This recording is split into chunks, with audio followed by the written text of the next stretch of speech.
Olá, meus queridos irmãos, a graça e a paz do Senhor esteja convosco. Falamos ao vivo de Lajinha, aqui na zona da Mata Mineira, Sul Capixaba, aqui no nosso Seminário Teológico Tabernáculo, Berechite, mantido pelo Centro de Cultura Bíblica Berechite. Desde 92 nós estamos aqui na região mineira e capixaba, ensinando e ministrando teologia para os amados irmãos. Nós temos nossos cursos todos online disponíveis, também temos cursos presenciais aqui na cidade de Lajinha. Se você quiser fazer um curso ou uma matéria só, basta olhar na descrição do vídeo aí. São 36 matérias do curso básico, depois mais 18 do curso intermediário, mais 10 do curso de bacharel livre, e assim será concluído o pacote chamado pacote livre. Depois, se você quiser continuar tendo o segundo grau, você poderá então fazer o curso superior de teologia, e requerendo os créditos das matérias que você fez aqui no nosso Centro de Cultura Berechite, na Faculdade Berechite, e poderá fazer o curso de 4 anos em menos anos, desde que faça o exame de proficiência amparado pela Lei de Diretrizes e Base do MEC. Nosso estudo de hoje é etiologia bíblica. Etiologia é estudo das causas, a cultura. Nós estamos falando de cultura hebraica e grega, que a Bíblia Sagrada foi escrita em hebraico e em grego, né? Pouquinha parte em aramaico. Então essa matéria chama etiologia bíblica, é a segunda parte dela. A primeira parte é dada no 5º semestre, e nós estamos agora no livro 6º, que é o segundo bloco. Então, etiologia bíblica 2. Na aula passada nós falamos então sobre a primeira parte, que é sobre as cidades, as vilas, povoados, as aldeias. Agora nós teremos 2 aulas sobre jornadas e viagens. Falaremos então desse assunto, jornadas e viagens. Vamos iniciando então, falando que naquele tempo antigo não era como hoje, né? Naquele tempo não havia estradas, não havia vias para se transitar rapidamente. Tudo era muito longe, né? Tudo muito difícil. Então a primeira viagem que a gente encontra na Bíblia Sagrada é lá em Gênesis capítulo 28, 20. Quando Jacó, depois daquela confusão na casa dele, que ele mais a mãe engana o velho pai, Isaac, então eles têm que, partir para Padã Arã, para a casa dos seus parentes. Então nessa viagem aí, ele vai, é a primeira viagem mencionada na Bíblia lá em Gênesis 28, 20. Tem também outras viagens, viagem grande também, a mais famosa delas, a de Neemias, quando ele então parte de Suzã para Jerusalém. Ele era copeiro do rei, não é isso? E vai então fazer a reforma da cidade de Jerusalém, que havia sido queimada por Nabuzaradã no tempo de Nabucodonosor. Geralmente uma viagem era feita por 3 motivos. Ou era viagem de negócio, você ia fazer alguma venda, alguma coisa, ou era uma viagem administrativa, né? Um governo fazendo visitas, visitando o seu território, ou então era necessidade que havia. Por exemplo, Maria foi visitar a prima dela, Isabel, lá nas montanhas da Judéia, né? A gente também sabe que as viagens naquele tempo eram muito perigosas, né? Além de estradas péssimas condições, você tinha também muitos salteadores. Jesus até cita um caso, né, de uma pessoa descendo de Jerusalém para Jericó e acometido por um salteador, né? E aparece bom samaritano, lá em Lucas capítulo 10. As mais famosas viagens que a gente tem narrado na Bíblia são as viagens de Paulo, né, as viagens missionárias, quando ele está lá em Antioquia e sai, primeira viagem, vai junto com o companheiro dele, chamado Barnabé. Depois, na segunda viagem, vai com Silas, né? E terceira, depois da grande viagem dele para Roma. Essa última foi viagem marítima, as outras viagens terrestres, né?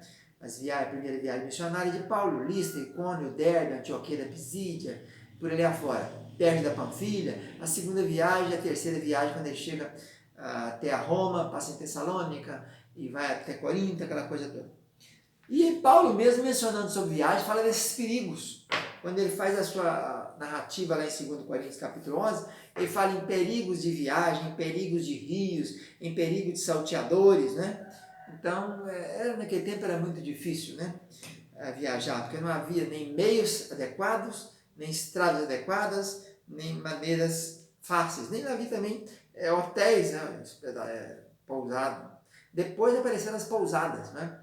Mas naquele tempo não havia, então você teria que dormir ao relento, né? Não havia pontes, por exemplo, passagem a val, né? Quando havia um ribeirozinho, tinha que passar dentro da água, na passagem a val. E algumas viagens eram feitas, uma grande parte delas viajava em grupo. Por isso os peregrinos, quando vinham para Jerusalém, celebrar as 3 grandes festas da Páscoa, do Pentecostes e do Tabernáculos, eles vinham em caravanas, né? Tem até os Salmos de Romagem, lá em capítulo 120, até 134 de Salmos.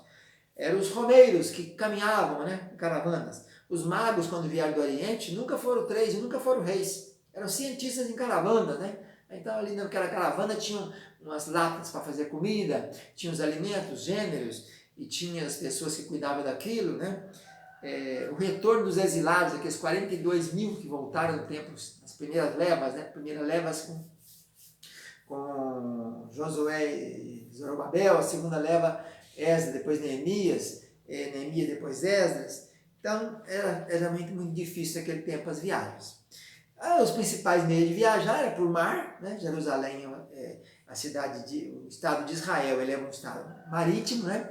Tem mar Mediterrâneo chegando ali. Jerusalém fica a 70, 80 quilômetros acima, lá nas colinas. Mas Tel Aviv, que é a capital hoje de Jerusalém, Jope, mais em cima, Haifa, são cidades marítimas, né? As cidades filisteus ali, Gat, Ekron, Asdod, e fica nas margens também do mar Mediterrâneo.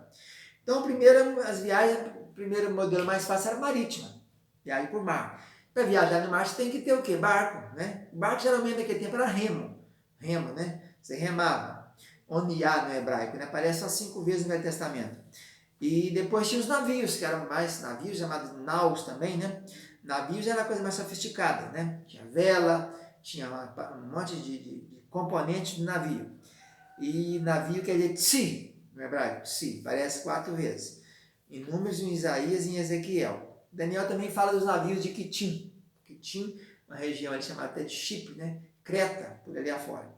Paulo viajou em vários navios, né? Saindo de Antioquia, pegou navios até Mitino, Atos 27, depois que ficou em Malta, ficar 3 meses depois que naufragaram aquele primeiro navio, pegaram um navio chamado Castor e Pólux, ou Dióscuros, aqueles chamados deuses, né? Então o navio tinha, nesse texto da viagem de Paulo para Roma, quando fala do navio foi a pique, né?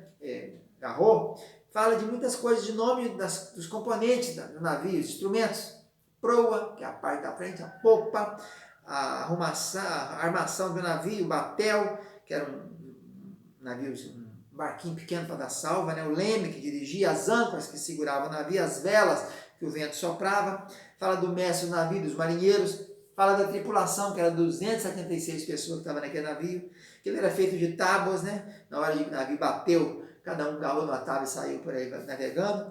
E Ezequiel fala dos pilotos do mar, que eram os mestres, né, de conduzir o navio. Então, é um dos meios principais. Era esse aí, havia linhas, né? Para Roma você ia para navios, geralmente navios graneleiros, né?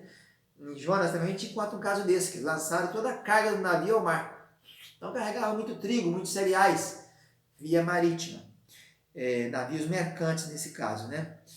Então nós encontramos aí essas viagens. Salomão foi um grande empreendedor de viagens. Ele tinha navios em Ofir, que viajavam e buscavam, navios que ficavam em Ezion-Geber, lá embaixo, Elat, ali no início do Mar Vermelho, na divisa dos 3 países ali, né? Da Arábia, do Egito e tal.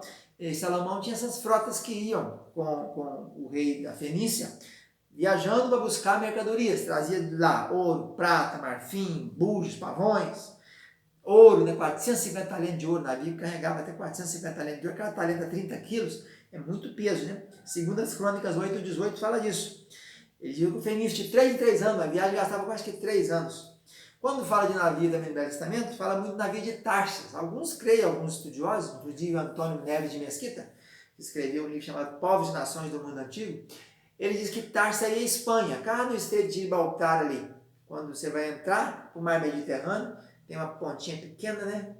Ali na cidade de Gibraltar, ali seria onde ficaria Tarsis. É muito citado o navio de Tarsis na Bíblia, Isaías 2:16, Isaías 23, Isaías 60, Ezequiel 27, fala muito disso. Esses navios geralmente tinham 70 metros de comprimento, carregavam até 1.200 toneladas de mercadorias. Esses navios aí, Castor e Pólux, Mitino, esses navios de Salomão, que ia a Tarsis, ia a Ofir. A navegação era feita de acordo com os tempos, né? Por exemplo, segundo os romanos, ninguém navegava de novembro a março. Era um período que se não trafegava, não se navegava, porque era um período perigoso. Havia muitas tufões, tornados, né, furacões e tal. E no período seguro para viajar era maio até setembro. Isso é o que diz a náutica dos romanos. Então, geralmente se viajava de maio até setembro. Fora disso, a navegação ficava perigosa. No caso de Paulo, por exemplo, mesmo, né? Foi um tufão Euroaquilão, que é um tufão noroeste, nordeste, e o navio acabou sendo encalhado lá. Então havia alguns portos também citados na Bíblia. Ezion-Geber, que ficava cá embaixo, no sul. Eu estive lá em 2011, na cidade de Eilat, naquele tempo chamava Eilat, né? Que ficou uma disputa há muito tempo, que era um ponto do Porto do Sul. No norte nós tínhamos Haifa, ou Jope, né? Onde Jonas embarcou ali. Então é isso aí, a navegação por marítima é a primeira parte dessa segunda aula. Nós voltamos depois com a navegação terrestre. Fica na paz, um abraço, divulgue esse vídeo e compartilhe. Tchau, tchau.